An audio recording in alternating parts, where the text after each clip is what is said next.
Assalamualaikum warahmatullahi wabarakatuh. Perkenalkan, nama saya Alfiatun Nur Fadila dari Prodi Tadris Matematika. Di sini saya akan membaca, memaknai dan menjelaskan surat As-Sajdah ayat 11 dan 12. Bismillahirrahmanirrahim. Qul yatawaffakum malakul mautil ladzi wukkila bikum tsumma ila rabbikum turja'un. Walau tara idil mujrimuna nakisu ru'usihim 'inda rabbihim Rabbana absarna wa sami'na farji'na na'mal shalihan inna muqinun. Shadaqallahul 'azim. Bismillahirrahmanirrahim. Kul ngucap sapa sira Muhammad lahum maring sira kabeh, yatawaffakum bakal mateni ing sira kabeh malakul mauti sapa malaikat maut alladzi kang ukila iku dipasrahi bikum kelawan sira kabeh. Ai bika badi arwahikum tegese kelawan atepi pira-pira ruhai sira kabeh. Summa ila rabbikum nuli maring pangeran sira kabeh turja'un iku dibalekake. Ahyaan tegese urip fayujazikum mongko dibales sapa sira kabeh ya amalikum kelawan pira-pira amale sira kabeh. Walau taro lan lamun ningali sapa sira Muhammad idil mujrimun nalikane wong-wong berdosa al kafirun tegese wong kafir nakisu iku padha njungkelno ruusihim ing sirahe wong kafir inda rabbihim ing dalem kuasane pangeran sira kabeh. Ai mutok tiuha tegese dingklukno ing roksun hayaan krana ngisin-ngisini yakulu nang ngucap Rabbana du Gusti ingsun ambeswarna wis ningali sapa ingsun ma ing perkara angkarona ora ana kang ingkari sapa ingsun minal ba'si saking kebangkitan. Wa sami'na lan krungu sapa ingsun mingka saking sira tasdiq rusli ing benere pira-pira rasul. Fima ing dalem perkara kadabanahum goro sapa sira kabeh fihi ing dalem mah farji'na mengko bali sapa ing kita ila dunya maring dunya nakmal bakal mergawe sapa ingsun sholihan ing amal kang sholih biha ing dalem dunya inna mungkinun inna satemen ingsun mungkinun iku wong kang yakini alan ing dalem mangsa saiki fama yang fa'uhum mengko ora ana kang manfaati ing sira kabeh dalika ing mungkon wala yarji'un lan ora bakal bali sapa sira kabeh. Shadaqallahul 'azim.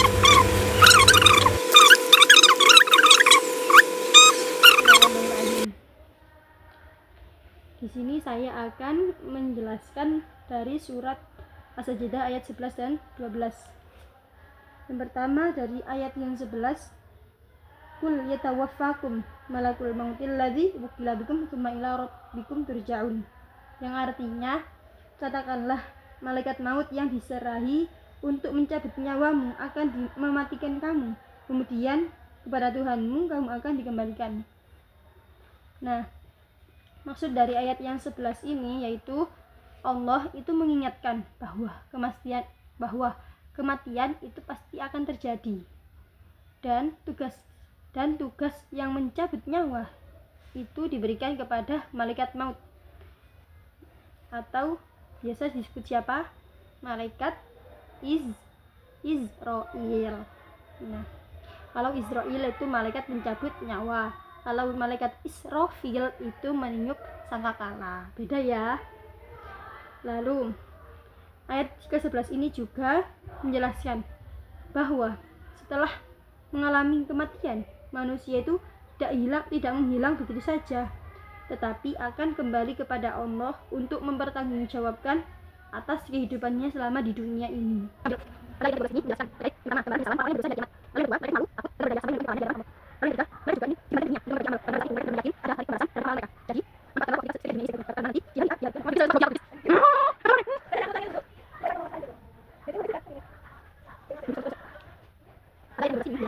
Pada ayat yang ke-12 ini menjelaskan yang pertama itu gambaran penyesalan orang-orang yang berdosa di hari kiamat.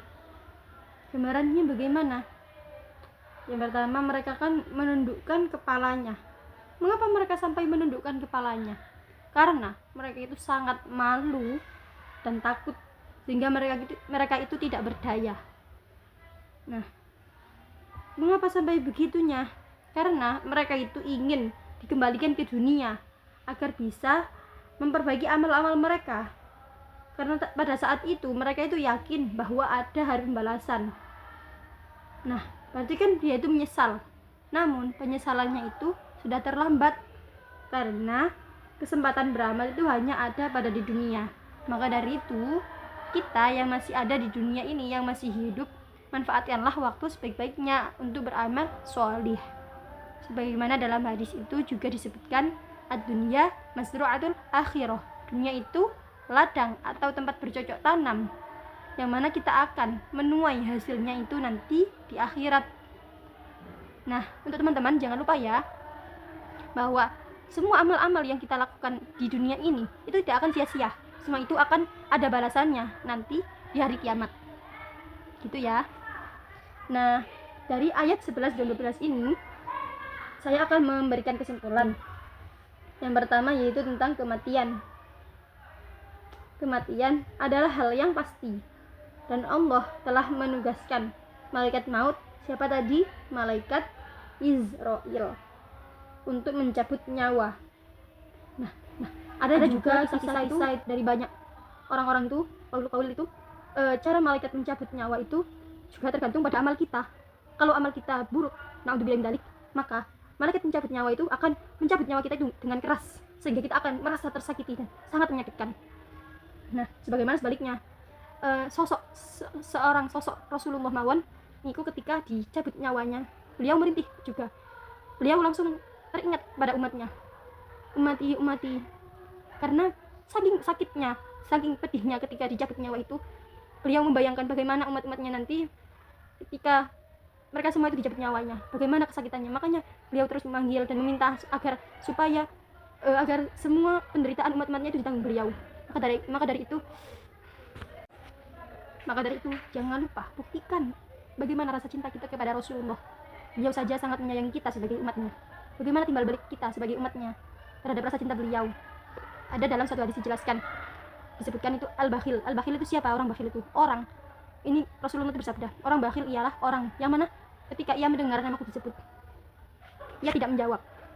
Berarti bisa kita pahami, ketika ada asma, ketika kita mendengar atau membaca asma'nya Rasulullah, kita harus menjawab salam, sholawat, salam. Maka dari itu ketika kita mendengar atau membaca asma'nya Rasulullah, jangan lupa untuk bersolawat. Pasti ada juga benar-benar pasti kematian itu terjadi pada semua makhluk, dan Allah telah menugaskan tadi kepada malaikat Israel untuk mencabut nyawa kita semua. Nah, setelah mati, manusia itu akan dibangkitkan kembali dan dihisab oleh Allah.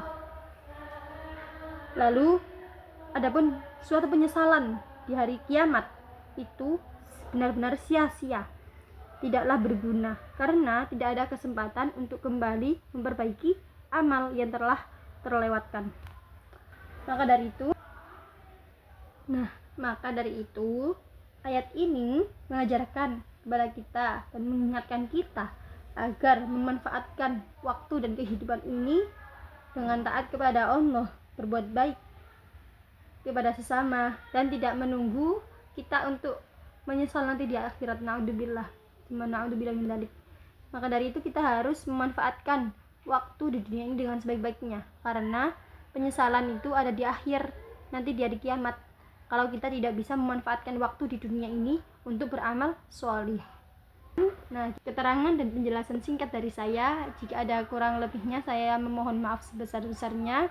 Ihdinas siratal mustaqim. Wassalamualaikum warahmatullahi wabarakatuh.